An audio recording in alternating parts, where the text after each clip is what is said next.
आप सुन रहे हैं जगत गुरु तत्वदर्शी संत रामपाल जी महाराज द्वारा लिखित पुस्तक ज्ञान गंगा का पेज नंबर 44। पतिव्रता पद से गिरने की सजा पाई। कई युगों तक दोनों साथ संख ब्रह्मांडों में रहे, परंतु परब्रह्म ने दुर्व्यवहार नहीं किया। ईश्वरी माया की स्वेच्छा से अंगीकार किया तथा अपनी शब्द शक्ति द्वारा नाखूनों से स्त्री इंद्री यानी योनि बनाई। ईश्वरी देवी की सहमति से संतान उत्पन्न की। इसलिए परब्रह्म के लोक यानी 7 संख ब्रह्मांडों में प्राणियों को तप्तशिला का कष्ट नहीं है तथा वहाँ पशु पक्षी भी ब्रह्म लोक के देवों से अच्छे चरित्र युक्त हैं। आयु भी बहुत लंबी है, परंतु जन्म मृत्यु कर्माधार पर कर्मदंड तथा परिश्रम करके ही उदर पूर्ति होती है। स्वर्ग तथा नरक भी ऐसे ही बने हैं। परब्रह्म यानी अक्षर पुरुष को 7 संख ब्रह्मांड उसके इच्छा रूपी भक्ति ध्यान अर्थात सहज समाधि विधि से की उसकी कमाई के प्रतिफल में प्रदान किए तथा सत्यलोक से भिन्न स्थान पर गोलाकार परिधि में बंद करके 7 संख ब्रह्मांडों सहित अक्षर ब्रह्म व ईश्वरी माया को निष्कासित कर दिया। पूर्ण ब्रह्म यानी सत्पुरुष असंख्य ब्रह्मांडों जो सत्यलोक आदि में हैं तथा ब्रह्म के 21 ब्रह्मांडों तथा परब्रह्म के 7 संख ब्रह्मांडों का भी प्रभु यानी मालिक है, अर्थात परमेश्वर कबीरदेव कुल का मालिक है। श्री ब्रह्मा जी, श्री विष्णु जी तथा श्री शिव जी आदि के 4 भुजाएं तथा 16 कलाएं हैं तथा प्रकृति देवी यानी दुर्गा की 8 भुजाएं हैं तथा 64 कलाएं हैं। ब्रह्म यानी क्षर पुरुष की 1000 भुजाएं हैं तथा 1000 कलाएं हैं तथा 21 ब्रह्मांडों का प्रभु है। परब्रह्म यानी अक्षर पुरुष की 10,000 भुजाएं हैं तथा 10,000 कला हैं तथा 7 संख ब्रह्मांडों का प्रभु है। पूर्ण ब्रह्म यानी परम अक्षर पुरुष अर्थात सत्पुरुष की असंख्य भुजाएं तथा असंख्य कलाएं हैं तथा ब्रह्म के 21 ब्रह्मांड व परब्रह्म के 7 संख ब्रह्मांडों सहित असंख्य ब्रह्मांडों का प्रभु है। प्रत्येक प्रभु अपनी सर्व भुजाओं को समेटकर केवल 2 भुजाएं भी रख सकते हैं तथा जब चाहे सर्व भुजाओं को भी प्रकट कर सकते हैं। पूर्ण परमात्मा परब्रह्म के प्रत्येक ब्रह्मांड में भी अलग स्थान बनाकर अन्य रूप में गुप्त रहता है। यूं समझो जैसे एक घूमने वाला कैमरा बाहर लगा देते हैं तथा अंदर टीवी यानी टेलीविजन रख देते हैं। टीवी पर बाहर का सर्व दृश्य नजर आता है तथा दूसरा टीवी बाहर रखकर अंदर का कैमरा स्थायी करके रख दिया जाए। उसमें केवल अंदर बैठे प्रबंधक का चित्र दिखाई देता है, जिससे सर्व कर्मचारी सावधान रहते हैं।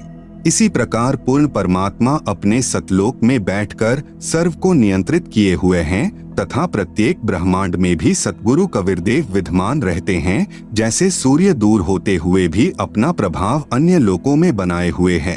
आप सुन रहे हैं जगत गुरु तत्वदर्शी संत रामपाल जी महाराज द्वारा लिखित पुस्तक ज्ञान गंगा का पेज नंबर 45। पवित्र अथर्ववेद में सृष्टि रचना का प्रमाण। अथर्ववेद कांड नंबर 4 अनुवाक नंबर 1 मंत्र नंबर 1। ब्रह्म जज्ञानम प्रथमं पुरस्ताद विसीमतः सुरुचोवेन आवह स बुधन्या उपमा अस्य विष्ठाः सतश्च योनिम सतश्च विवः। ब्रह्म जज्ञानम प्रथमं पुरस्तात् विसीमतः सुरुचः वेन आवह स बुधन्याः उपमा अस्य विष्ठाः सतः च योनिम असतः च विवः। अनुवाद। प्रथमम यानी प्राचीन अर्थात सनातन, ब्रह्म यानी परमात्मा ने, ज यानी प्रकट होकर, ज्ञानम यानी अपनी सूझबूझ से, पुरस्तात् यानी शिखर में अर्थात सतलोक आदि को, सुरुचः यानी स्वेच्छा से बड़े चाव से स्वप्रकाशित, विसीमतः यानी सीमा रहित अर्थात विशाल सीमा वाले भिन्न लोकों को रचा। उस वेनः यानी जुलाहे ने ताने अर्थात कपड़े की तरह बुनकर, आवह यानी सुरक्षित किया, च यानी तथा, सह यानी वह पूर्ण ब्रह्म ही सर्व रचना करता है, अस्य यानी इसलिए उसी, बुधन्याः यानी मूल मालिक ने, योनिम यानी मूलस्थान सत्यलोक की रचना की है, अस्य यानी इसके, उपमा यानी सदृश अर्थात मिलते जुलते, सतह यानी अक्षर पुरुष अर्थात परब्रह्म के लोक कुछ स्थायी, च यानी तथा, असतः यानी क्षर पुरुष के अस्थायी लोक आदि, विवह यानी आवास स्थान भिन्न, विष्ठाः यानी स्थापित किए। भावार्थ। पवित्र वेदों को बोलने वाला ब्रह्म यानी काल कह रहा है कि सनातन परमेश्वर ने स्वयं अनामय यानी अनामी लोक से सत्यलोक में प्रकट होकर अपनी सूझबूझ से कपड़े की तरह रचना करके ऊपर के सतलोक आदि को सीमा रहित स्वप्रकाशित अजर अमर अर्थात अविनाशी ठहराए तथा नीचे के परब्रह्म के साथ संख ब्रह्मांड तथा ब्रह्म के 21 ब्रह्मांड व इनमें छोटी से छोटी रचना भी उसी परमात्मा ने अस्थायी की है। प्रार्थना। पाठक जन चित्र में ऊपर के लोकों की सीमाएं देखेंगे तो मन में शंका उत्पन्न होगी कि वेदों में लिखा है सीमाएं नहीं है, इसलिए चित्र ठीक नहीं है। सीमा रहित लोक एक ही हो सकता है, अन्य होगा तो सीमा अवश्य होगी। इसलिए यहाँ स्पष्ट करता हूँ कि परमात्मा की लीला अद्भुत है। वह अनामी लोक के अतिरिक्त अन्य लोकों का विस्तार अधिक व कम करता रहता है, इसलिए इनका व्यास यानी परिधि सीमित नहीं है। अथर्ववेद कांड नंबर 4 अनुवाक नंबर 1 मंत्र नंबर 2। यम पितया राष्ट्रयत्वग्रे प्रथमाय जनुषे भुवनेष्ठा है तस्मा एतम सुरुचम हवार्मह्यम धर्मम श्रीणान्तु प्रथमाय धास्यवे। यम पितया राष्ट्री एतु अग्रे प्रथमाय जनुषे भुवनेष्ठाः तस्मा एतम सुरुचम हवार्मह्यम धर्मम श्रीणान्तु प्रथमाय धास्यवे। अनुवाद। यम यानी इसी, पितृया यानी जगत पिता परमेश्वर ने, एतु यानी इस, अग्रे यानी सर्वोत्तम, प्रथमाय यानी सर्व से पहली माया परानंदनी, राष्ट्री यानी राजेश्वरी शक्ति अर्थात पराशक्ति जिसके गुण को आकर्षण शक्ति भी कहते हैं, को जनुषे यानी उत्पन्न करके, भुवनेष्ठाः यानी लोक स्थापना की, तस्मा यानी उसी परमेश्वर ने, सुरुचम यानी बड़े चाव के साथ स्वेच्छा से, एतम यानी इस, प्रथमाय यानी प्रथम उत्पत्ति की शक्ति अर्थात पराशक्ति के द्वारा, हवार्मह्यम यानी एक दूसरे के वियोग को रोकने अर्थात आकर्षण शक्ति के, श्रीणान्तु यानी गुरुत्व आकर्षण को परमात्मा ने आदेश दिया सदा रहो उस कभी समाप्त न होने वाले, धर्मम यानी स्वभाव से, धास्यवे यानी धारण करके ताने अर्थात कपड़े की तरह बुनकर रोके हुए हैं। आप सुन रहे हैं जगत गुरु तत्वदर्शी संत रामपाल जी महाराज द्वारा लिखित पुस्तक ज्ञान गंगा का पेज नंबर 46। भावार्थ। जगत पिता परमेश्वर ने अपनी शब्द शक्ति से राष्ट्रीय अर्थात सबसे पहली माया राजेश्वरी उत्पन्न की तथा उसी पराशक्ति के द्वारा एक दूसरे को आकर्षण शक्ति से रोकने वाले कभी न समाप्त होने वाले गुण से उपरोक्त सर्व ब्रह्मांडों को स्थापित किया है। अथर्ववेद कांड नंबर 4 अनुवाक नंबर 1 मंत्र नंबर 3। प्रयोजगे विद्वानस्य बंधुर्विश्वा देवानां जनिमा विवक्ति ब्रह्म ब्रह्मण उज्जभार मध्यान्निचरुच्चैः स्वधा अभिप्रतस्थ। प्रयोजगे विद्वानस्य बंधुः विश्वा देवानां जनिमा विवक्ति ब्रह्म ब्रह्मण उज्जभार मध्यान्निचैः उच्चैः स्वधा अभिप्रतस्थ। अनुवाद। प्र यानी सर्वप्रथम, देवानाम यानी देवताओं व ब्रह्मांडों की, जगे यानी उत्पत्ति के ज्ञान को, विद्वानस्य यानी जिज्ञासु भक्त का, यह यानी जो, बंधुः यानी वास्तविक साथी अर्थात पूर्ण परमात्मा ही अपने निज सेवक को, जनिमा यानी अपने द्वारा सृजन किए हुए को, विवक्ति यानी स्वयं ही ठीक ठीक विस्तार पूर्वक बताता है कि, ब्रह्मणः यानी पूर्ण परमात्मा ने, मध्यात् यानी अपने मध्य से अर्थात शब्द शक्ति से, ब्रह्म है यानी ब्रह्मक्षर पुरुष अर्थात काल को, उज्जभार यानी उत्पन्न करके, विश्वा यानी सारे संसार को अर्थात सर्व लोकों को, उच्चैः यानी ऊपर सत्यलोक आदि, निचैः यानी नीचे परब्रह्म व ब्रह्म के यानी सर्व ब्रह्मांड, स्वधा यानी अपनी धारण करने वाली, अभियः यानी आकर्षण शक्ति से, प्रतस्थौ यानी दोनों को अच्छी प्रकार स्थित किया। भावार्थ। पूर्ण परमात्मा अपने द्वारा रची सृष्टि का ज्ञान तथा सर्व आत्माओं की उत्पत्ति का ज्ञान अपने निजी दास को स्वयं ही सही बताता है कि पूर्ण परमात्मा ने अपने मध्य अर्थात अपने शरीर से अपनी शब्द शक्ति के द्वारा ब्रह्म यानी शर पुरुष काल की उत्पत्ति की तथा सर्व ब्रह्मांडों को ऊपर सतलोक, अलखलोक, अगमलोक, अनामी लोक आदि तथा नीचे परब्रह्म के साथ संख ब्रह्मांड तथा ब्रह्म के 21 ब्रह्मांडों को अपनी धारण करने वाली आकर्षण शक्ति से ठहराया हुआ है। जैसे पूर्ण परमात्मा कबीर परमेश्वर यानी कबीरदेव ने अपने निजी सेवक अर्थात सखा श्री धर्मदास जी, आदरणीय गरीबदास जी आदि को अपने द्वारा रची सृष्टि का ज्ञान स्वयं ही बताया। उपरोक्त वेद मंत्र भी यही समर्थन कर रहा है। अथर्ववेद कांड नंबर 4 अनुवाक नंबर 1 मंत्र नंबर 4। स हि दिवः स पृथिव्या ऋतस्था मही क्षेमं रोदसी अकस्भायत महान मही अस्कभायत विजातः धाम सदम पार्थिवम चरजय। स हि दिवः स पृथिव्या ऋतस्था मही क्षेमं रोदसी अकस्भायत महान मही अस्कभायत विजातः धाम सदम पार्थिवम च रजय। अनुवाद: सह यानी उसी सर्वशक्तिमान परमात्मा ने, ही यानी निःसंदेह, दिवः यानी ऊपर के चारों दिव्य लोक जैसे सत्यलोक, अलख लोक, अगम लोक तथा अनामी अर्थात अकह लोक अर्थात दिव्य गुणों युक्त लोकों को ऋतस्था यानी सत्य स्थिर अर्थात अजर अमर रूप से स्थिर किए। स यानी उन्हीं के समान, पृथिव्या यानी नीचे के पृथ्वी वाले सर्व लोकों जैसे परब्रह्म के साथ शंख तथा ब्रह्म काल के 21 ब्रह्मांड। आप सुन रहे हैं जगत गुरु तत्वदर्शी संत रामपाल जी महाराज द्वारा लिखित पुस्तक ज्ञान गंगा का पेज नंबर 47। मही यानी पृथ्वी तत्व से, क्षेमम यानी सुरक्षा के साथ, अस्कभायत यानी ठहराया, रोदसी यानी आकाश तत्व तथा पृथ्वी तत्व दोनों से ऊपर नीचे के ब्रह्मांडों को जैसे आकाश एक सूक्ष्म तत्व है।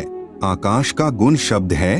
पूर्ण परमात्मा ने ऊपर के लोक शब्द रूप रचे जो तेजपुंज के बनाए हैं तथा नीचे के परब्रह्म यानी अक्षर पुरुष के सप्त संख ब्रह्मांड तथा ब्रह्मक्षर पुरुष के 21 ब्रह्मांडों को पृथ्वी तत्व से अस्थायी रचा। महान यानी पूर्ण परमात्मा ने, पार्थिवम यानी पृथ्वी वाले, वि यानी भिन्न भिन्न, धाम यानी लोक, च यानी और, सदम यानी आवास स्थान, मही यानी पृथ्वी तत्व से, रजह यानी प्रत्येक ब्रह्मांड में छोटे छोटे लोकों की, जातः यानी रचना करके, अस्कभायत यानी स्थिर किया। भावार्थ: ऊपर के चारों लोक सत्यलोक, अलख लोक, अगम लोक, अनामी लोक, यह तो अजर अमर स्थायी अर्थात अविनाशी रचे हैं तथा नीचे के ब्रह्म तथा परब्रह्म के लोकों को अस्थायी रचना करके तथा अन्य छोटे छोटे लोक भी उसी परमेश्वर ने रचकर स्थिर किए। अथर्ववेद कांड नंबर 4 अनुवाक नंबर 1 मंत्र 5। स बुधन्यादाष्ट्र जनुषो अभ्यग्रम बृहस्पतिर्देवता तस्य सम्राट अहर्यत शुक्रम ज्योतिषो जनिष्ठात् द्युमन्तो वि वसन्तु विप्राः। स बुधन्यात् आष्ट्र जनुषे अभि अग्रम बृहस्पतिः देवता तस्य सम्राट अह यत् शुक्रम ज्योतिषः जनिष्ठ अथ द्युमन्तः वि वसन्तु विप्राः।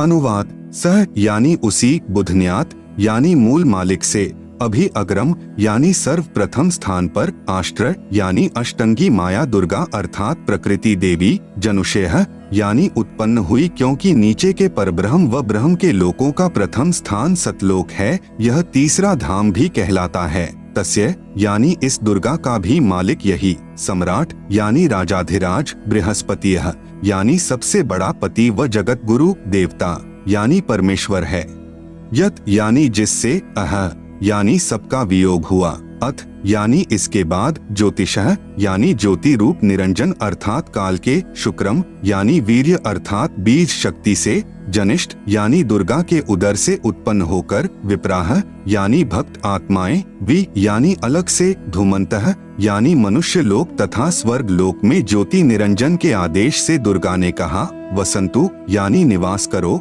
अर्थात वे निवास करने लगी।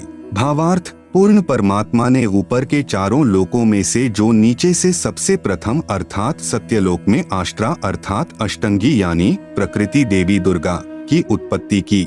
यही राजाधिराज जगत गुरु पूर्ण परमेश्वर यानी सत्पुरुष है जिससे सबका वियोग हुआ है। फिर सर्व प्राणी ज्योति निरंजन यानी काल के, वीर्य यानी बीज से दुर्गा यानी आष्ट्रा के गर्भ द्वारा उत्पन्न होकर स्वर्ग लोक व पृथ्वी लोक पर निवास करने लगे। अथर्ववेद कांड नंबर 4 अनुवाक नंबर 1 मंत्र 6। नूनम तदस्य काव्यो हिनोति महोदेवस्य पूर्व्यस्य धाम एष जगे बहुभ्यः साक्मित्था पूर्वे अर्धे विशिते ससन्नु। नूनम तत् अस्य काव्यः महादेवस्य पूर्व्यस्य धाम हिनोति पूर्वे विशिते एष जगे बहुभ्यः साकम इत्था अर्धे ससन्नु। आप सुन रहे हैं जगत गुरु तत्वदर्शी संत रामपाल जी महाराज द्वारा लिखित पुस्तक ज्ञान गंगा का पेज नंबर 48। अनुवाद: नूनम यानी निसंदेह, तत् यानी वह पूर्ण परमेश्वर अर्थात तत् ब्रह्म ही, अस्य यानी इस, काव्यः यानी भक्त आत्मा जो पूर्ण परमेश्वर की भक्ति विधिवत करता है को वापिस, महा यानी सर्वशक्तिमान, देवस्य यानी परमेश्वर के, पूर्व्यस्य यानी पहले के, धाम यानी लोक में अर्थात सत्यलोक में, हिनोति यानी भेजता है।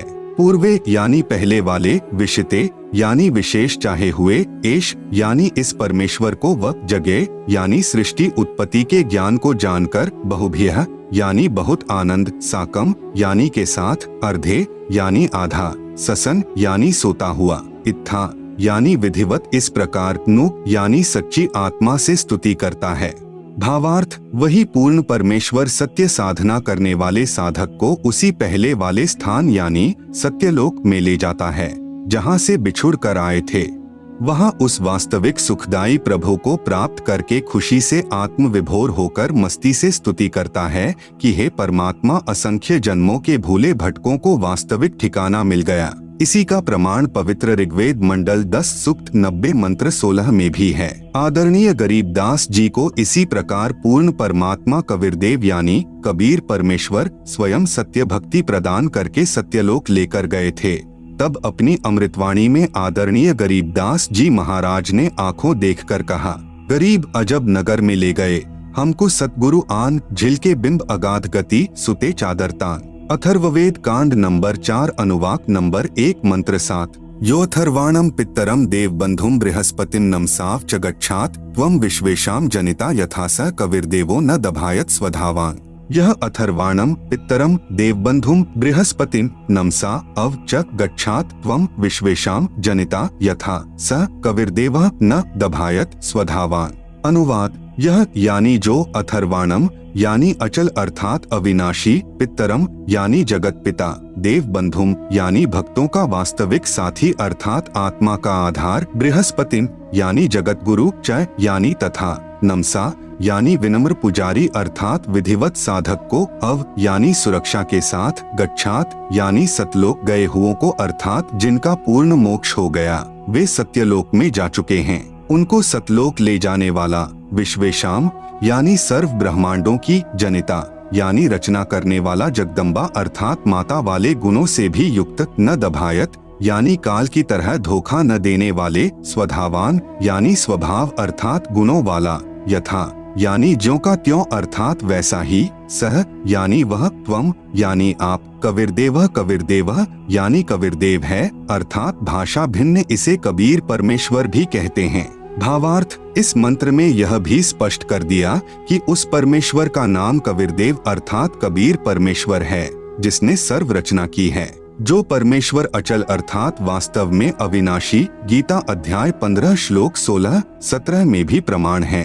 जगत गुरु आत्माधार जो पूर्ण मुक्त होकर सत्यलोक गए हैं, उनको सतलोक ले जाने वाला, सर्व ब्रह्मांडों का रचनहार, काल यानी ब्रह्म की तरह धोखा न देने वाला, ज्यों का त्यों वह स्वयं कबीरदेव अर्थात कबीर प्रभु है। आप सुन रहे हैं जगत गुरु तत्वदर्शी संत रामपाल जी महाराज द्वारा लिखित पुस्तक ज्ञान गंगा का पेज नंबर 49। यही परमेश्वर सर्व ब्रह्मांडों व प्राणियों को अपनी शब्द शक्ति से उत्पन्न करने के कारण जनिता यानी माता भी कहलाता है, तथा पितरम यानी पिता तथा बंधु यानी भाई भी वास्तव में यही है, तथा देव यानी परमेश्वर भी यही है। इसलिए इसी कबीरदेव यानी कबीर परमेश्वर की स्तुति किया करते हैं।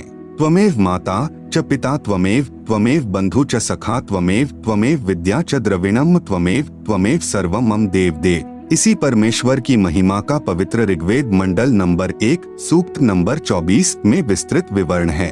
पवित्र ऋग्वेद में सृष्टि रचना का प्रमाण, ऋग्वेद मंडल 10 सूक्त 90 मंत्र 1, सहस्र शीर्षा पुरुषः सहस्राक्षः सहस्रपात् स भूमिन विश्वतोम वरित्वात्यतिष्ठत् दशांगुलम। सहस्र शीर्षा पुरुषः सहस्राक्षः सहस्रपात् स भूमिन विश्वतः वृत्वा अत्यातिष्ठत् दशंगुलम। अनुवाद, पुरुषः यानी विराट रूप काल भगवान अर्थात क्षर पुरुष, सहस्र शीर्षा यानी 1000 सिरों वाला, सहस्राक्षः यानी 1000 आँखों वाला, सहस्रपात यानी 1000 पैरों वाला है, स यानी वह काल, भूमिन यानी पृथ्वी वाले 21 ब्रह्मांडों को, विश्वतः यानी सब ओर से, दशंगुलम यानी 10 अंगुलियों से अर्थात पूर्ण रूप से काबू किए हुए, वृत्वा यानी गोलाकार घेरे में घेर कर, अत्यातिष्ठत यानी इससे बढ़कर अर्थात अपने काल लोक में सबसे न्यारा भी 21वें ब्रह्मांड में ठहरा है अर्थात रहता है।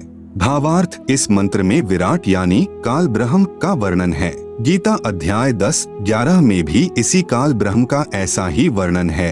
अध्याय 11 मंत्र नंबर 46 में अर्जुन ने कहा है कि हे सहस्राबाहु अर्थात 1000 भुजा वाले आप अपने चतुर्भुज रूप में दर्शन दीजिए, जिसके हजारों हाथ पैर, हजारों आंखें, कान आदि हैं। वह विराट रूप काल यानी क्षर प्रभु अपने अधीन सर्व प्राणियों को पूर्ण काबू करके अर्थात 20 ब्रह्मांडों को गोलाकार परिधि में रोककर स्वयं इनसे ऊपर यानी अलग 21वें ब्रह्मांड में बैठा है। ऋग्वेद मंडल 10 सूक्त 90 मंत्र 2। पुरुष एवेदम सर्वम यद्भूतम यच्च भाव्यम उतामृतत्वस्येशानो यदन्नेनातिरोहति। पुरुष एव इदम सर्वम यत् भूतम यत् च भाव्यम उत अमृतत्वस्य ईशानः यत् अन्नेन अतिरोहति। अनुवाद एव यानी इसी प्रकार कुछ सही तौर पर पुरुष यानी भगवान है, वह अक्षर पुरुष अर्थात परब्रह्म है। च यानी और इदम यानी यह, यत यानी जो, भूतम यानी उत्पन्न हुआ है, यत यानी जो, भाव्यम यानी भविष्य में होगा, सर्वम यानी सब, यत यानी प्रयत्न से अर्थात मेहनत द्वारा, अन्नेन यानी अन्न से। जगत गुरु तत्वदर्शी संत रामपाल जी महाराज द्वारा लिखित पुस्तक ज्ञान गंगा का पेज नंबर 50 पर ऊपर जड़ नीचे शाखा वाला उल्टा लटका हुआ संसार रूपी वृक्ष का चित्र दिया गया है, जिसे आप पुस्तक में देख सकते हैं। आप सुन रहे हैं जगत गुरु तत्वदर्शी संत रामपाल जी महाराज द्वारा लिखित पुस्तक ज्ञान गंगा का पेज नंबर 51। अतिरोहति यानी विकसित होता है। यह अक्षर पुरुष भी उत यानी संदेह युक्त, अमृतत्वस्य यानी मोक्ष का, ईशानः यानी स्वामी है, अर्थात भगवान तो अक्षर पुरुष भी कुछ सही है, परंतु पूर्ण मोक्षदायक नहीं है। भावार्थ, इस मंत्र में परब्रह्म यानी अक्षर पुरुष का विवरण है, जो कुछ भगवान वाले लक्षणों से युक्त है, परंतु इसकी भक्ति से भी पूर्ण मोक्ष नहीं है, इसलिए इसे संदेह युक्त मुक्तिदाता कहा है।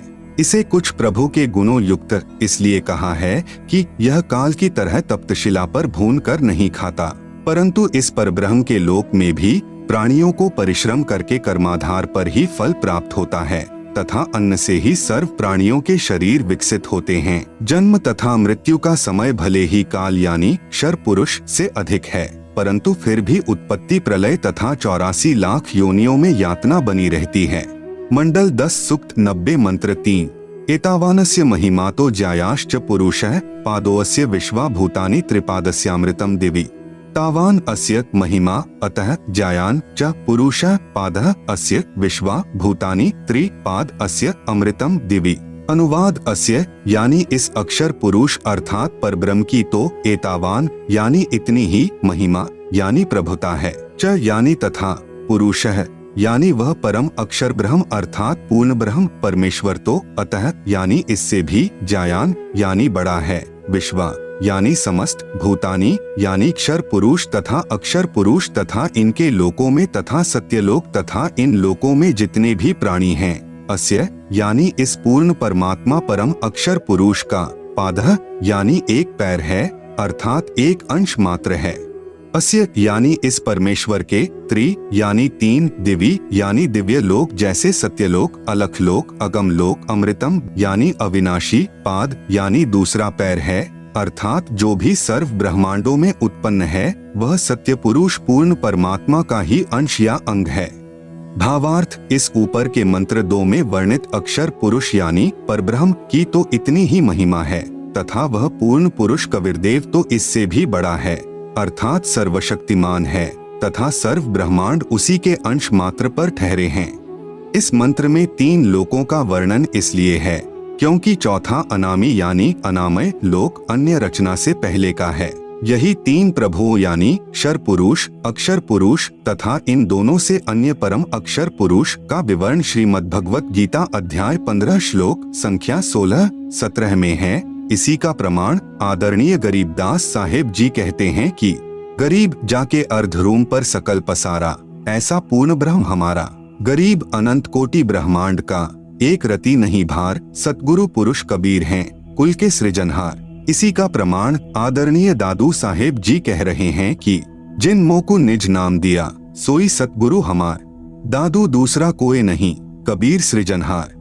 इसी का प्रमाण आदरणीय नानक साहेब जी देते हैं कि यक अर्ज गुफ्तम पेश तो दर कून करतार, हक्का कबीर करीम तू बेऐब परवरदिगार। आप सुन रहे हैं जगत गुरु तत्वदर्शी संत रामपाल जी महाराज द्वारा लिखित पुस्तक ज्ञान गंगा का पेज नंबर 52, श्री गुरु ग्रंथ साहिब, पृष्ठ नंबर 721, महिला 1, राग तिलंग। कून करतार का अर्थ होता है सर्व का रचनहार, अर्थात शब्द शक्ति से रचना करने वाला शब्द स्वरूपी प्रभु। हक्का कबीर का अर्थ है सत कबीर, करीम का अर्थ दयालु, परवरदिगार का अर्थ परमात्मा है। मंडल 10 सुक्त 90 मंत्र 4। त्रिपादूर्ध्व उदैत पुरुषः पादो अस्यः भवत् पुनः ततो विश्वं व्यक्रामत् साशनांशने अभि। त्रिपाद ऊर्ध्वः उदैत पुरुषः पादः अस्य यह अभवत् पुनः ततः विश्वं व्यक्रामत् सह अशनांशने अभि। अनुवाद पुरुषः यानी यह परम अक्षर ब्रह्म अर्थात अविनाशी परमात्मा, ऊर्ध्वः यानी ऊपर, त्रि यानी 3 लोक जैसे सत्यलोक, अलख लोक, अगम लोक रूप, पाद यानी पैर अर्थात ऊपर के हिस्से में, उदैत यानी प्रकट होता है अर्थात विराजमान है, अस्य यानी इसी परमेश्वर पूर्ण ब्रह्म का, पादः यानी एक पैर अर्थात एक हिस्सा जगत रूप, पुनर् यानी फिर, इह यानी यहाँ, अभवत यानी प्रकट होता है, ततः यानी इसलिए, सह यानी वह अविनाशी पूर्ण परमात्मा, अशनांशने यानी खाने वाले काल अर्थात क्षर पुरुष व न खाने वाले, परब्रह्म अर्थात अक्षर पुरुष के भी, अभि यानी ऊपर, विश्वम यानी सर्वत्र, व्यक्रामत यानी व्याप्त है अर्थात उसकी प्रभुता सर्व ब्रह्मांडों व सर्व प्रभुओं पर है। वह कुल का मालिक है जिसने अपनी शक्ति को सर्व के ऊपर फैलाया है। भावार्थ यही सर्व सृष्टि रचनहार प्रभु अपनी रचना के ऊपर के हिस्से में तीनों स्थानों यानी सतलोक, अलख लोक, अगमलोक में 3 रूप में स्वयं प्रकट होता है अर्थात स्वयं ही विराजमान है। यहाँ अनामी लोक का वर्णन इसलिए नहीं किया क्योंकि अनामी लोक में कोई रचना नहीं है, तथा अकह यानी अनामय लोक शेष रचना से पूर्व का है। फिर कहा है कि उसी परमात्मा के सत्यलोक से बिछुड़कर नीचे के ब्रह्म व परब्रह्म के लोक उत्पन्न होते हैं और वह पूर्ण परमात्मा खाने वाले ब्रह्म अर्थात काल से, क्योंकि ब्रह्म काल विराट श्रापवश 1 लाख मानव शरीरधारी प्राणियों को खाता है, तथा न खाने वाले परब्रह्म अर्थात अक्षर पुरुष से यानी परब्रह्म प्राणियों को खाता नहीं, परंतु जन्म मृत्यु कर्मदंड ज्यों का त्यों बना रहता है, भी ऊपर सर्वत्र व्याप्त है अर्थात इस पूर्ण परमात्मा की प्रभुता सर्व के ऊपर है। कबीर परमेश्वर ही कुल का मालिक है जिसने अपनी शक्ति को सर्व के ऊपर फैलाया है, जैसे सूर्य अपने प्रकाश को सर्व के ऊपर फैलाकर प्रभावित करता है, ऐसे पूर्ण परमात्मा ने अपनी शक्ति रूपी रेंज यानी क्षमता को सर्व ब्रह्मांडों को नियंत्रित रखने के लिए छोड़ा हुआ है।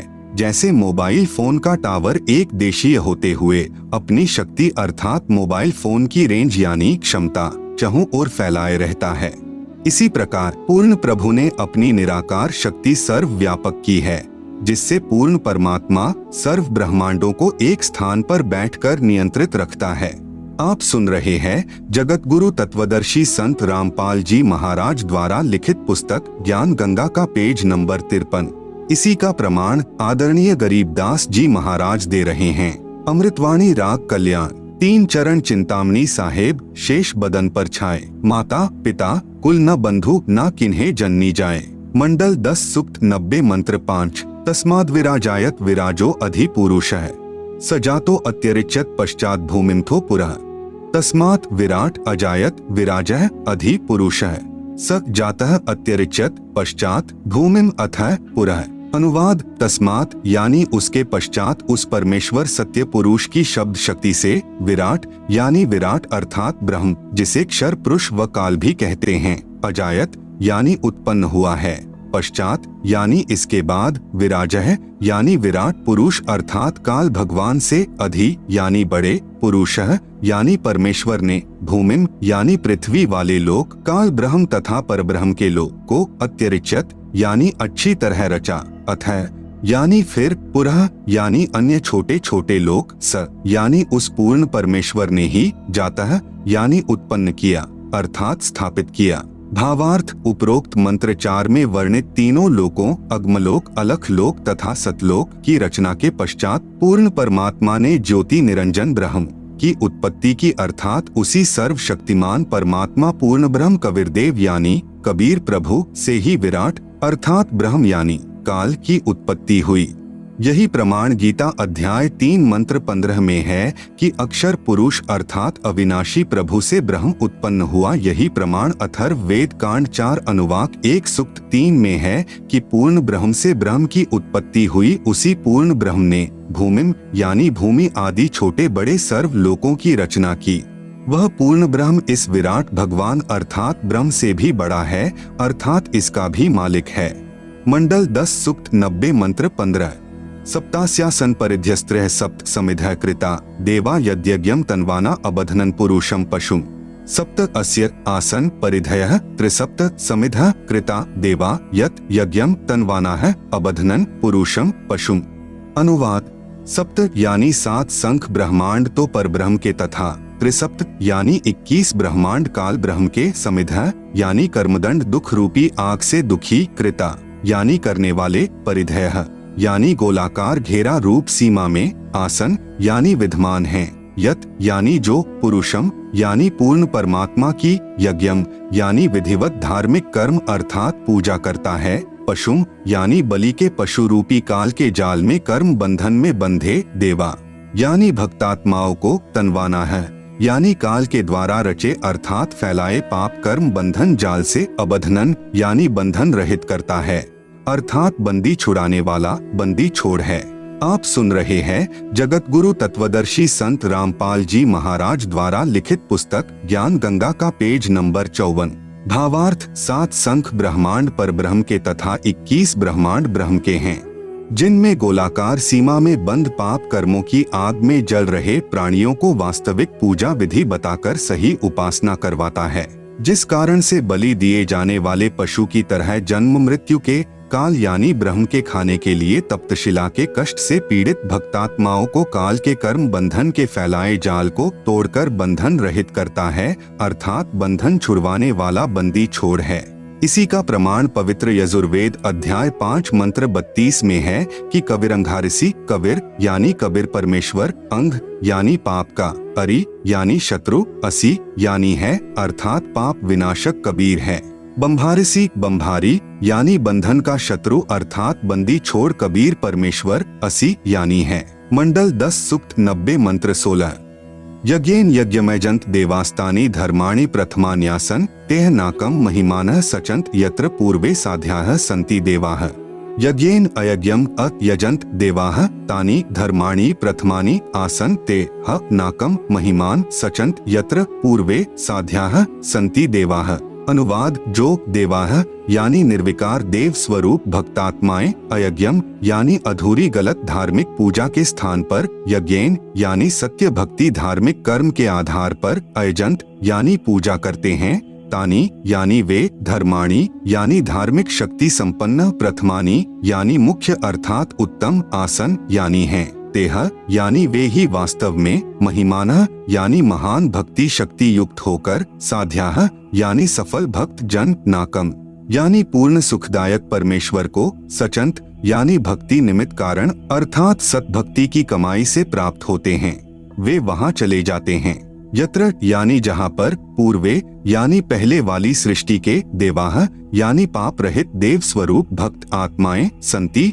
यानी रहती हैं। भावार्थ: जो निर्विकार यानी जिन्होंने मांस, शराब, तंबाकू सेवन करना त्याग दिया है तथा अन्य बुराइयों से रहित है, वे देव स्वरूप भक्त आत्माएं शास्त्र विधि रहित पूजा को त्याग कर शास्त्रानुकूल साधना करते हैं, वे भक्ति की कमाई से धनी होकर काल के ऋण से मुक्त होकर अपनी सत्य भक्ति की कमाई के कारण उस सर्व सुखदायी परमात्मा को प्राप्त करते हैं, अर्थात सत्यलोक में चले जाते हैं, जहाँ पर सर्वप्रथम रची सृष्टि के देव स्वरूप अर्थात पाप रहित हंस आत्माएं रहती हैं। जैसे कुछ आत्माएं तो काल यानी ब्रह्म के जाल में फंसकर यहाँ आ गई, कुछ परब्रह्म के साथ 7 संख ब्रह्मांडों में आ गई, फिर भी असंख्य आत्माएं जिनका विश्वास पूर्ण परमात्मा में अटल रहा, जो पतिव्रता पद से नहीं गिरी, वे वहीं रह गई। इसलिए यहाँ वही वर्णन पवित्र वेदों ने भी सत्य बताया है। यही प्रमाण गीता अध्याय 8 के श्लोक संख्या 8 से 10 में वर्णन है कि जो साधक पूर्ण परमात्मा की सत्साधना शास्त्र विधि अनुसार करता है, वह भक्ति की कमाई के बल से उस पूर्ण परमात्मा को प्राप्त होता है। अर्थात उसके पास चला जाता है। इससे सिद्ध हुआ कि 3 प्रभु हैं, ब्रह्म, परब्रह्म, पूर्ण ब्रह्म। इन्हीं को नंबर 1 ब्रह्म ईश क्षर पुरुष, नंबर 2 परब्रह्म अक्षर पुरुष अक्षर ब्रह्म ईश्वर तथा नंबर 3 पूर्ण ब्रह्म परम अक्षर ब्रह्म परमेश्वर सत्पुरुष आदि पर्यायवाची शब्दों से जाना जाता है। आप सुन रहे हैं जगत गुरु तत्वदर्शी संत रामपाल जी महाराज द्वारा लिखित पुस्तक ज्ञान गंगा का पेज नंबर 55। यही प्रमाण ऋग्वेद मंडल 9 सूक्त 96 मंत्र 17 से 20 में स्पष्ट है कि पूर्ण परमात्मा कबीरदेव यानी कबीर परमेश्वर शिशु रूप धारण करके प्रकट होता है तथा अपना निर्मल ज्ञान अर्थात तत्व ज्ञान कबीरगीर भी है यानी कबीर वाणी के द्वारा अपने अनुयायियों को बोल बोल कर वर्णन करता है। वह कबीरदेव यानी कबीर परमेश्वर ब्रह्म यानी क्षर पुरुष के धाम तथा परब्रह्म यानी अक्षर पुरुष के धाम से भिन्न जो पूर्ण ब्रह्म यानी परम अक्षर पुरुष का तीसरा रिद्धाम यानी सतलोक है उसमें आकार में विराजमान है तथा सतलोक से चौथा अनामी लोक है उसमें भी यही कबीरदेव यानी कबीर परमेश्वर अनामी पुरुष रूप में मनुष्य सदृश आकार में विराजमान है।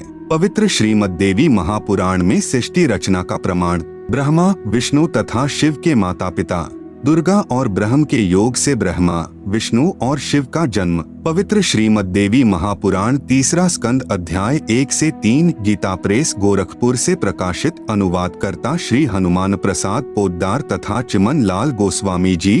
पृष्ठ नंबर 114 से पृष्ठ नंबर 114 से 118 तक विवरण है कि कितने ही आचार्य भवानी को संपूर्ण मनोरथ पूर्ण करने वाली बताते हैं।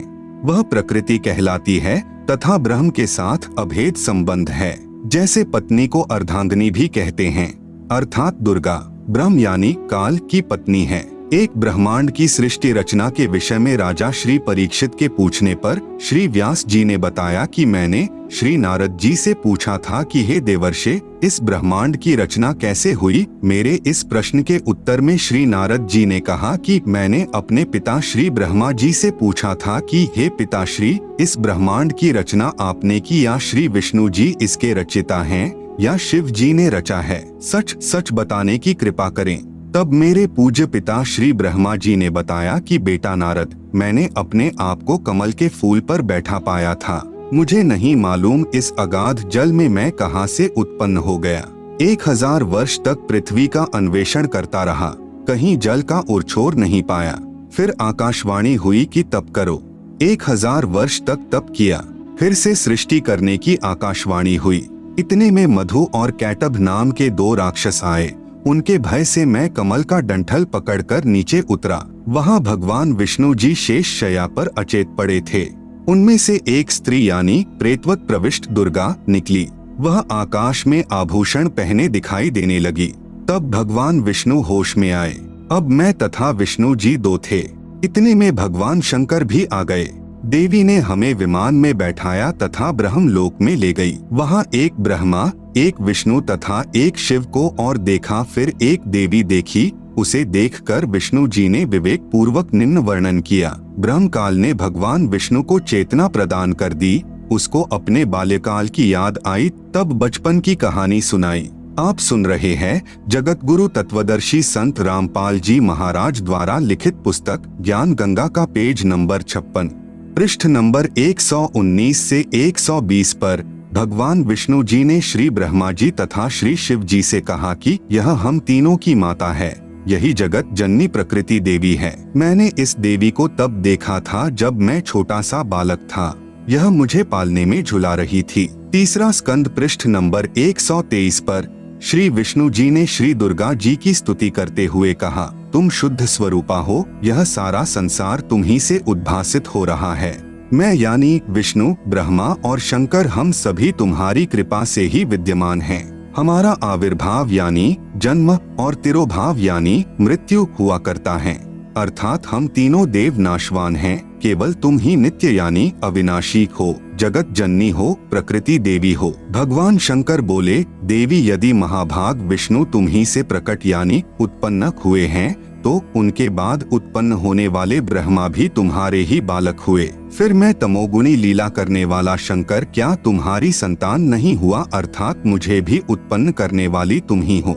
विचार करें, उपरोक्त विवरण से सिद्ध हुआ कि श्री ब्रह्मा जी, श्री विष्णु जी, श्री शिव जी नाशवान हैं, मृत्युंजय यानी अजर अमर व सर्वेश्वर नहीं हैं, तथा दुर्गा यानी प्रकृति के पुत्र हैं, तथा ब्रह्म यानी काल सदाशिव इनका पिता है। तीसरा स्कंद पृष्ठ नंबर 125 पर ब्रह्मा जी के पूछने पर कि हे माता, वेदों में जो ब्रह्म कहा है वह आप ही हैं या कोई अन्य प्रभु है? इसके उत्तर में यहाँ तो दुर्गा कह रही है कि मैं तथा ब्रह्म एक ही हैं। फिर इसी स्कंद अध्याय 6 के पृष्ठ नंबर 129 पर कहा है कि अब मेरा कार्य सिद्ध करने के लिए विमान पर बैठकर तुम लोग शीघ्र पधारो यानी जाओ। कोई कठिन कार्य उपस्थित होने पर जब तुम मुझे याद करोगे तब मैं सामने आ जाऊंगी। देवताओं मेरा यानी दुर्गा का तथा ब्रह्म का ध्यान तुम्हें सदा करते रहना चाहिए। हम दोनों का स्मरण करते रहोगे तो तुम्हारे कार्य सिद्ध होने में तनिक भी संदेह नहीं है। उपरोक्त व्याख्या से स्वसिद्ध है कि दुर्गा यानी प्रकृति तथा ब्रह्म यानी काल ही तीनों देवताओं के माता पिता हैं, तथा ब्रह्मा, विष्णु व शिव जी नाशवान हैं व पूर्ण शक्ति युक्त नहीं हैं। तीनों देवताओं श्री ब्रह्मा जी, श्री विष्णु जी, श्री शिव जी की शादी दुर्गा यानी प्रकृति देवी ने की। पृष्ठ नंबर 128, 129 पर तीसरे स्कंद में गीता अध्याय नंबर 7 का श्लोक नंबर 12, ये च एव सात्विकाः भावाः राजसाः तामसाः च ये मतः एव इति तान विद्धि न तु अहम तेषु ते मयि। अनुवाद, च यानी और एव यानी भी, ये यानी जो सात्विकाः यानी सत्वगुण विष्णु जी से स्थिति, भावाः यानी भाव हैं, और ये यानी जो राजसाः यानी रजोगुण ब्रह्मा जी से उत्पत्ति, च यानी तथा, तामसाः यानी तमोगुण शिव से सहार हैं, तान यानी उन सबको तू, मतः एव यानी मेरे द्वारा सुनियोजित नियमानुसार ही होने वाले हैं, इति यानी ऐसा, विद्धि यानी जान, तु यानी परंतु वास्तव में, तेषु यानी उनमें, अहम यानी मैं और ते यानी वे, मई यानी मुझ में, न यानी नहीं है। आप सुन रहे हैं जगत गुरु तत्वदर्शी संत रामपाल जी महाराज द्वारा लिखित पुस्तक ज्ञान गंगा का पेज नंबर 57। पवित्र शिव महापुराण में सृष्टि रचना का प्रमाण। काल ब्रह्म व दुर्गा से विष्णु, ब्रह्मा व शिव की उत्पत्ति। इसी का प्रमाण पवित्र श्री शिव पुराण गीता प्रेस गोरखपुर से प्रकाशित अनुवादकर्ता श्री हनुमान प्रसाद पोद्दार इसके अध्याय 6 रुद्र संहिता पृष्ठ नंबर 100 पर कहा है कि जो मूर्ति रहित परब्रह्म है उसी की मूर्ति भगवान सदाशिव है। इनके शरीर से एक शक्ति निकली, वह शक्ति अंबिका, प्रकृति यानी दुर्गा, त्रिदेव जननी यानी श्री ब्रह्मा जी, श्री विष्णु जी तथा श्री शिव जी को उत्पन्न करने वाली माता कहलाई, जिसकी 8 भुजाएं हैं। वे जो सदाशिव हैं उन्हें शिव, शंभु और महेश्वर भी कहते हैं। पृष्ठ नंबर 101 पर वे अपने सारे अंगों में भस्म रमाए रहते हैं। उन काल रूपी ब्रह्म ने एक शिवलोक नामक क्षेत्र का निर्माण किया। फिर दोनों ने पति पत्नी का व्यवहार किया, जिससे एक पुत्र उत्पन्न हुआ। उसका नाम विष्णु रखा। शिव पुराण पृष्ठ नंबर 102। फिर रुद्र संहिता अध्याय नंबर 7 पृष्ठ नंबर 103 पर ब्रह्मा जी ने कहा कि मेरी उत्पत्ति भी भगवान सदाशिव यानी ब्रह्म, काल तथा प्रकृति यानी दुर्गा के संयोग से अर्थात पति पत्नी के व्यवहार से ही हुई। फिर मुझे बेहोश कर दिया। फिर रुद्र संहिता अध्याय नंबर 9 पृष्ठ नंबर 110 पर कहा है कि इस प्रकार ब्रह्मा, विष्णु तथा रुद्र इन तीनों देवताओं में गुण हैं, परंतु शिव यानी काल ब्रह्म गुणातीत माने गए हैं। यहाँ पर 4 सिद्ध हुए अर्थात सदाशिव यानी काल ब्रह्म व प्रकृति यानी दुर्गा से ही ब्रह्मा, विष्णु तथा शिव उत्पन्न हुए हैं। तीनों भगवानों श्री ब्रह्मा जी, श्री विष्णु जी तथा श्री शिव जी की माता जी श्री दुर्गा जी तथा पिता जी श्री ज्योति निरंजन यानी ब्रह्म है। यही तीनों प्रभु रजगुण ब्रह्मा जी, सतगुण विष्णु जी, तमगुण शिव जी हैं। पवित्र श्रीमद् भगवत गीता जी में सृष्टि रचना का प्रमाण। इसी का प्रमाण पवित्र गीता जी अध्याय 14 श्लोक 3 से 5 तक है। ब्रह्म यानी काल कह रहा है कि प्रकृति यानी दुर्गा तो मेरी पत्नी है, मैं ब्रह्म यानी काल इसका पति हूँ। हम दोनों के संयोग से सर्व प्राणियों सहित तीनों गुणों यानी रजगुण ब्रह्मा जी, सतगुण विष्णु जी, तमगुण शिव जी की उत्पत्ति हुई है। मैं यानी ब्रह्म सर्व प्राणियों का पिता हूँ तथा प्रकृति यानी दुर्गा इनकी माता है। मैं इसके उदर में बीज स्थापना करता हूँ जिससे सर्व प्राणियों की उत्पत्ति होती है। प्रकृति यानी दुर्गा से उत्पन्न तीनों गुण यानी रजगुण ब्रह्मा, सतगुण विष्णु तथा तमगुण शिव जीव को कर्म आधार से शरीर में बांधते हैं। यही प्रमाण अध्याय 15 श्लोक 1 से 4 तथा 16, 17 में भी है। गीता अध्याय नंबर 15 का श्लोक नंबर 1, ऊर्ध्वमूलम अधः शाखम अश्वत्थम प्राहुः अव्ययम छंदांसी यस्य पर्णानि यह तम वेद सह वेदवित। अनुवाद ऊर्ध्वमूलम यानी ऊपर को पूर्ण परमात्मा आदि पुरुष परमेश्वर रूपी जड़ वाला, अधः शाखम यानी नीचे को तीनों गुण अर्थात रजगुण ब्रह्मा, सतगुण विष्णु व तमगुण शिव रूपी शाखा वाला, अव्ययम यानी अविनाशी, अश्वत्थम यानी विस्तारित पीपल का वृक्ष है, यस्य यानी जिसके, छंदांसी यानी जैसे वेद में छंद है ऐसे संसार रूपी वृक्ष के भी विभाग छोटे छोटे हिस्से टहनियां व पर्णानी यानी पत्ते, प्राहुः यानी कहे हैं, तम यानी उस संसार रूप वृक्ष को, यह यानी जो, वेद यानी इसे विस्तार से जानता है, सह यानी वह, वेदवित यानी पूर्ण ज्ञानी अर्थात तत्वदर्शी है।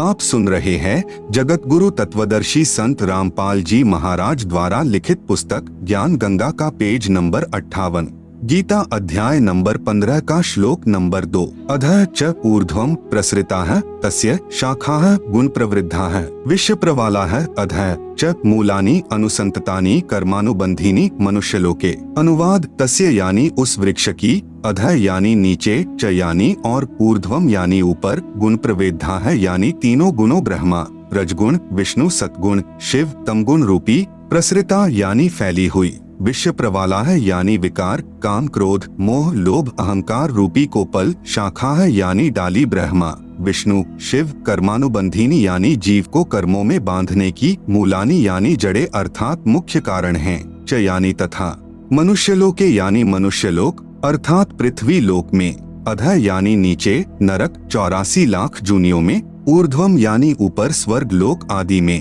अनुसंततानी यानी व्यवस्थित किए हुए हैं।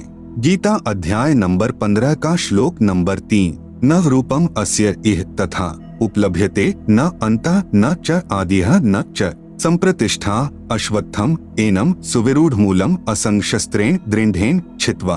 अनुवाद अस्य यानी इस रचना का, न यानी नहीं, आदिह यानी शुरुआत, च यानी तथा, न यानी नहीं, अंतः यानी अंत है, न यानी नहीं, तथा यानी वैसा, रूपम यानी स्वरूप, उपलभ्यते यानी पाया जाता है, च यानी तथा, ये यानी यहाँ विचार काल में अर्थात मेरे द्वारा दिया जा रहा गीता ज्ञान में पूर्ण जानकारी मुझे भी न यानी नहीं है, संप्रतिष्ठा यानी क्योंकि सर्व ब्रह्मांडों की रचना की अच्छी तरह स्थिति का मुझे भी ज्ञान नहीं है, एनम यानी इस, सुविरूढ़ मूलम यानी अच्छी तरह स्थायी स्थिति वाला, अश्वत्थम यानी मजबूत स्वरूप वाले संसार रूपी वृक्ष के ज्ञान को, असंगशस्त्रेण यानी पूर्ण ज्ञान रूपी, दृढ़ेन यानी दृढ़ सूक्ष्म वेद अर्थात तत्व ज्ञान के द्वारा जानकर, छित्वा यानी काटकर अर्थात निरंजन की भक्ति को क्षणिक अर्थात क्षण भंगुर जानकर ब्रह्मा विष्णु शिव ब्रह्म तथा परब्रह्म से भी आगे पूर्ण ब्रह्म की तलाश करनी चाहिए। गीता अध्याय नंबर 15 का श्लोक नंबर 4, ततः पदम तत् परिमार्गितव्यम यस्मिन् गताः न निवर्तन्ति भूयः तम एक च आद्यम पुरुषम प्रपद्ये यतः प्रवृत्तियः प्रसृता पुराणी। अनुवाद जब तत्वदर्शी संत मिल जाए, ततः यानी इसके पश्चात, तत् यानी उस परमात्मा के, पदम यानी पद स्थान अर्थात सतलोक को, परिमार्गितव्यम यानी भली भांति खोजना चाहिए, यस्मिन यानी जिसमें, गताः यानी गए हुए साधक, भूयः यानी फिर, न निवर्तन्ति यानी लौटकर संसार में नहीं आते, च यानी और, यतः यानी जिस परमात्मा परम अक्षर ब्रह्म से, पुराणी यानी आदि, प्रवृत्तिः यानी रचना सृष्टि, प्रसृता यानी उत्पन्न हुई है, तम यानी अज्ञात, आधम यानी आदि यम अर्थात मैं काल निरंजन, पुरुषम यानी पूर्ण परमात्मा की, एव यानी ही, प्रपद्ये यानी मैं शरण में हूँ तथा उसी की पूजा करता हूँ। आप सुन रहे हैं जगत गुरु तत्वदर्शी संत रामपाल जी महाराज द्वारा लिखित पुस्तक ज्ञान गंगा का पेज नंबर 59। गीता अध्याय नंबर 15 का श्लोक नंबर 16। द्वौ इमौ पुरुषौ लोके क्षरः च अक्षरः एव च क्षरः सर्वाणि भूतानि कूटस्थः अक्षरः उच्यते। अनुवाद, लोके यानी इस संसार में, द्वौ यानी दो प्रकार के, क्षरः यानी नाशवान, च यानी और, अक्षरः यानी अविनाशी, पुरुषौ यानी भगवान हैं, एव यानी इसी प्रकार, इमौ यानी इन दोनों प्रभुओं के लोकों में, सर्वाणी यानी संपूर्ण, भूतानि यानी प्राणियों के शरीर तो, क्षरः यानी नाशवान, च यानी और, कूटस्थः यानी जीवात्मा, अक्षरः यानी अविनाशी, उच्यते यानी कहा जाता है। गीता अध्याय नंबर 15 का श्लोक नंबर 17। उत्तमः पुरुषः तु अन्यः परमात्मा इति उदाहृतः। यह लोकत्रयम् आविश्य बिभर्ति अव्ययः ईश्वरः। अनुवाद, उत्तमः यानी उत्तम, पुरुषः यानी प्रभु, तु यानी तो, अन्य यानी उपरोक्त दोनों प्रभु, क्षर पुरुष तथा अक्षर पुरुष से भी अन्य ही है। इति यानी यह वास्तव में, परमात्मा यानी परमात्मा, उदाहृतः यानी कहा गया है, यह यानी जो, लोकत्रयम यानी तीनों लोकों में, आविश्य यानी प्रवेश करके, बिभर्ति यानी सबका धारण पोषण करता है, एवं अव्ययः यानी अविनाशी, ईश्वरः यानी ईश्वर, प्रभुओं में श्रेष्ठ अर्थात समर्थ प्रभु है। भावार्थ, गीता ज्ञान दाता प्रभु ने केवल इतना ही बताया है कि यह संसार उल्टे लटके वृक्ष तुल्य जानो। ऊपर जड़े यानी मूल तो पूर्ण परमात्मा है, नीचे टहनियां आदि अन्य हिस्से जानो। इस संसार रूपी वृक्ष के प्रत्येक भाग का भिन्न भिन्न विवरण जो संत जानता है वह तत्वदर्शी संत है, जिसके विषय में गीता अध्याय 4 श्लोक नंबर 34 में कहा है। गीता अध्याय 15 श्लोक नंबर 2-3 में केवल इतना ही बताया है कि 3 गुण रूपी शाखा हैं। यहाँ विचार काल में अर्थात गीता में आपको मैं यानी गीता ज्ञान दाता पूर्ण जानकारी नहीं दे सकता, क्योंकि मुझे इस संसार की रचना के आदि व अंत का ज्ञान नहीं है। उसके लिए गीता अध्याय 4 श्लोक नंबर 34 में कहा है कि किसी तत्वदर्शी संत से उस पूर्ण परमात्मा का ज्ञान जानो। इस गीता अध्याय 15 श्लोक 1 में उस तत्वदर्शी संत की पहचान बताई है कि वह संसार रूपी वृक्ष के प्रत्येक भाग का ज्ञान कराएगा। उसी से पूछो। गीता अध्याय 15 के श्लोक 4 में कहा है कि उस तत्वदर्शी संत के मिल जाने के पश्चात उस परमपद परमेश्वर की खोज करनी चाहिए, अर्थात उस तत्वदर्शी संत के बताए अनुसार साधना करनी चाहिए, जिससे पूर्ण मोक्ष यानी अनादि मोक्ष प्राप्त होता है। गीता अध्याय 15 श्लोक 16-17 में स्पष्ट किया है कि 3 प्रभु हैं, एक क्षर पुरुष यानी ब्रह्म, दूसरा अक्षर पुरुष यानी परब्रह्म, तीसरा परम अक्षर पुरुष यानी पूर्ण ब्रह्म। क्षर पुरुष तथा अक्षर पुरुष वास्तव में अविनाशी नहीं है, वह अविनाशी परमात्मा तो इन दोनों से अन्य ही है।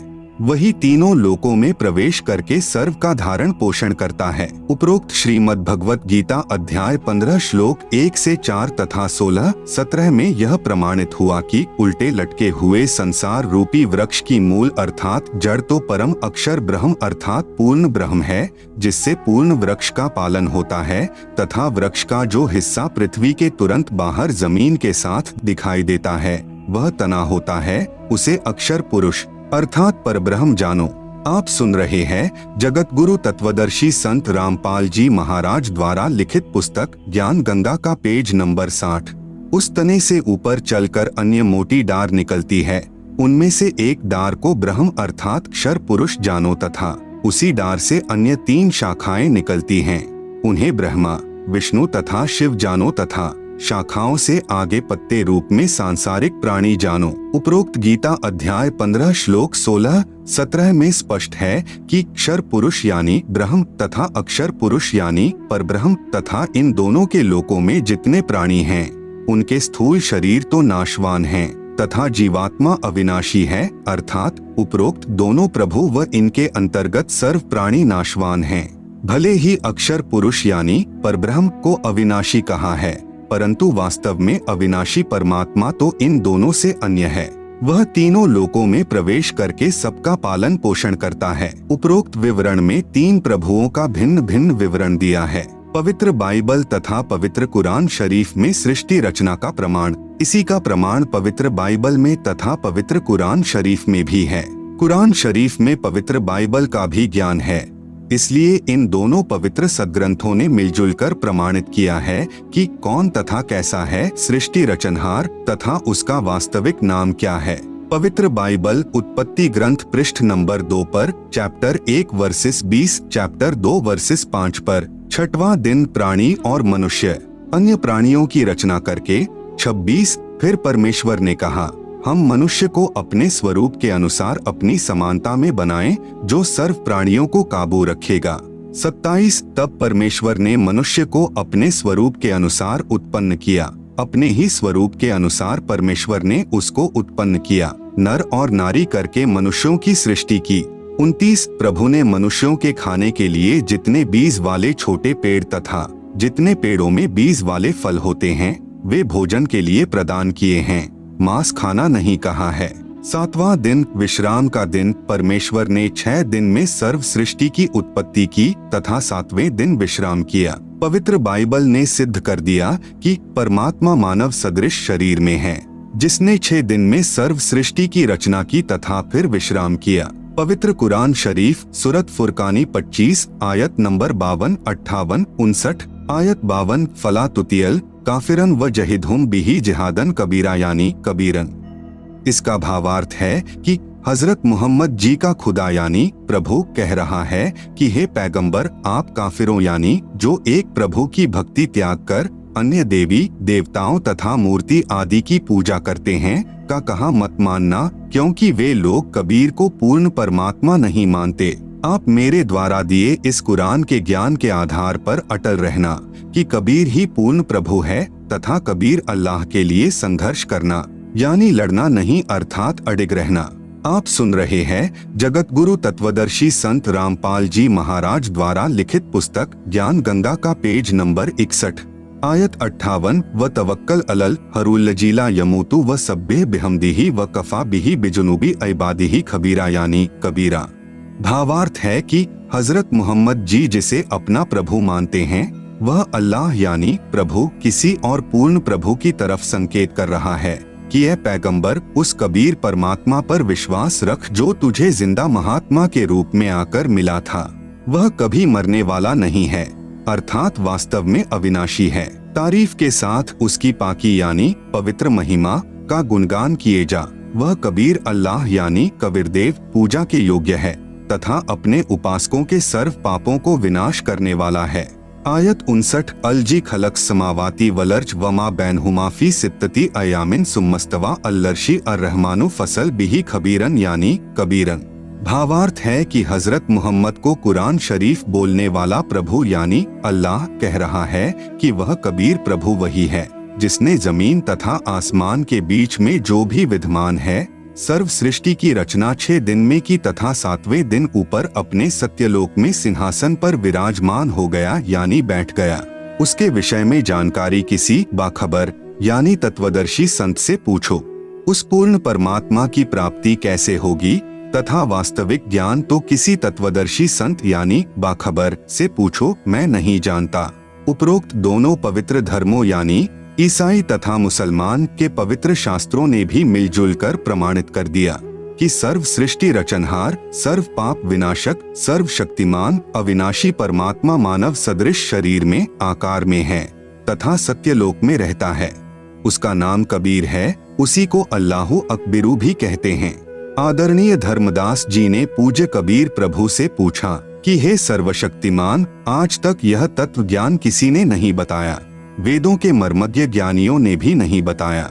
इससे सिद्ध है कि चारों पवित्र वेद तथा चारों पवित्र कतेब यानी कुरान शरीफ आदि झूठे हैं। पूर्ण परमात्मा ने कहा, कबीर वेद कतेब झूठे नहीं भाई, झूठे हैं जो समझे नहीं। भावार्थ है कि चारों पवित्र वेद ऋग्वेद, अथर्ववेद, यजुर्वेद, सामवेद तथा पवित्र चारों कतेब कुरान शरीफ, जबूर, तौरात, इंजिल गलत नहीं हैं, परंतु जो इनको नहीं समझ पाए वे नादान हैं। पूज्य कबीर परमेश्वर यानी कबीर देव जी की अमृतवाणी में सृष्टि रचना विशेष निम्न अमृतवाणी सन 1403 से। जब पूज्य कबीर देव कबीर परमेश्वर लीलामय शरीर में 5 वर्ष के हुए, सन 1518 जब कबीरदेव यानी कबीर परमेश्वर मगहर स्थान से सशरीर सतलोक गए के बीच में लगभग 600 वर्ष पूर्व परम पूज्य कबीर परमेश्वर यानी कबीरदेव जी द्वारा अपने